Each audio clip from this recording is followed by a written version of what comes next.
Isinumpa ng propeta ang altar sa Betel. 13 kabanata.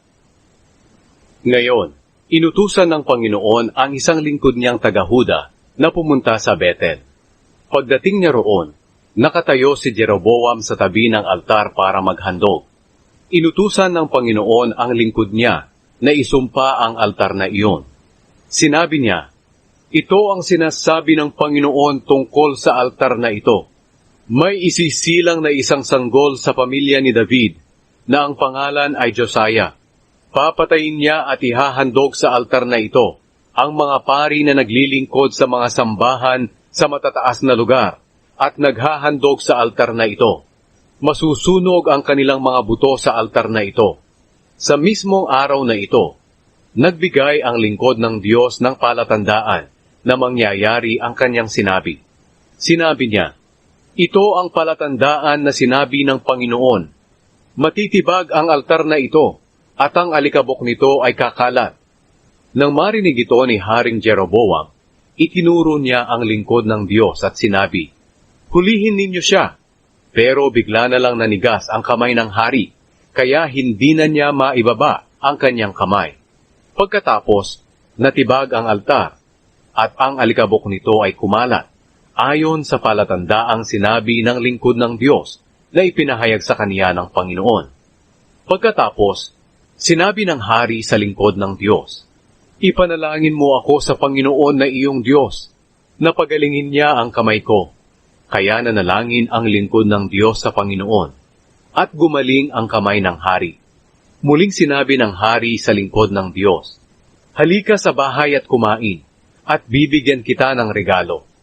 Pero sumagot ang lingkod ng Diyos, "Kahit ibigay pa po ninyo sa akin ang kalahati ng ari-arian ninyo, hindi ako sasama sa inyo, o kakain, ni iinom man sa lugar na ito.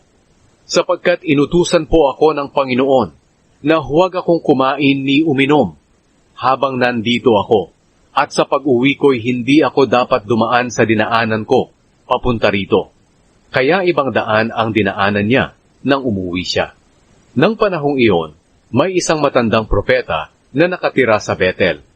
Pinuntahan siya ng kanyang mga anak na lalaki at ibinalita ang lahat ng ginawa ng lingkod ng Diyos noong araw na iyon sa Betel. Ibinalita rin nila sa kanya kung ano ang sinabi ng lingkod ng Diyos sa hari. Nagtanong ang kanilang ama, saan siya dumaan pa uwi? At sinabi nila kung saan siya dumaan.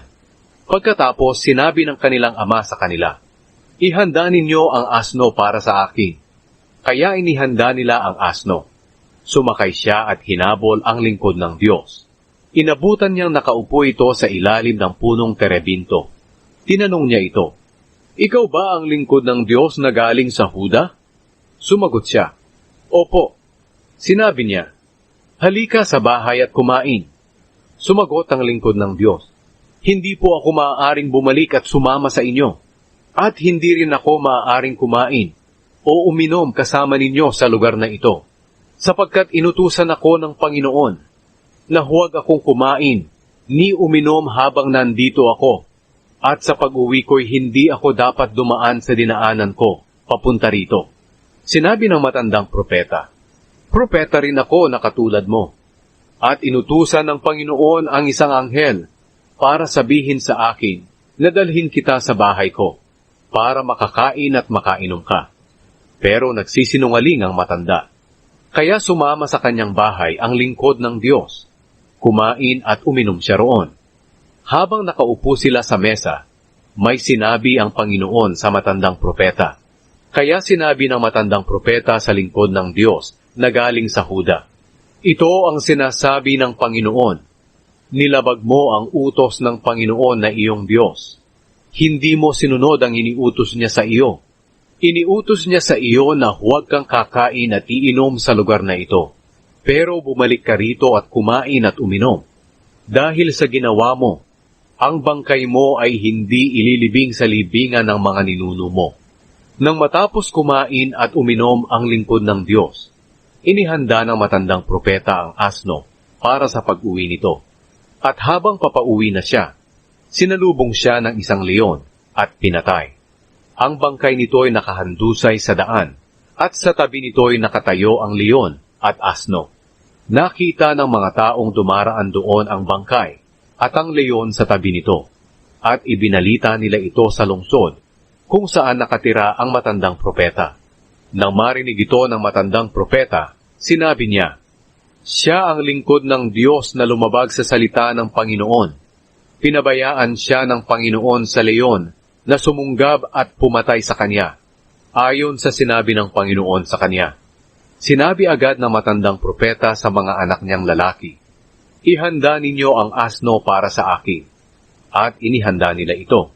Umalis siya at nakita niya ang bangkay na nakahandusay sa daan, at ang leon at asno na nakatayo sa tabi nito.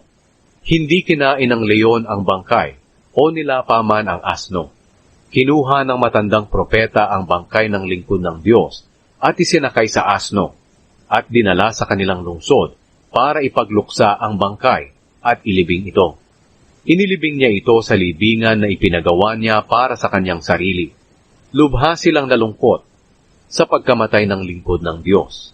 Matapos siyang mailibing, sinabi ng matandang propeta sa mga anak niyang lalaki, "Kapag namatay ako, ilibing ninyo ako sa pinaglibingan ng lingkod ng Diyos, at pagtabihin ninyo kami." Dahil ang mga salita na sinabi ng Panginoon sa kanya tungkol sa altar sa Betel, at sa mga sambahan sa matataas na lugar sa Samaria ay siguradong matutupad. Kahit nangyari ang mga ito, hindi pa rin nagbago si Jeroboam sa kanyang pag-uugali.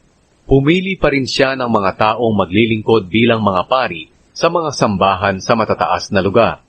Ang sinumang gustong maglingkod bilang pari ay inordinahan niya. Ang ginawang ito ni Jeroboam ay naging dahilan ng pagkakasala ng sambahayan niya, at naghatid sa kanila ng pagkatalo at kapahamakan.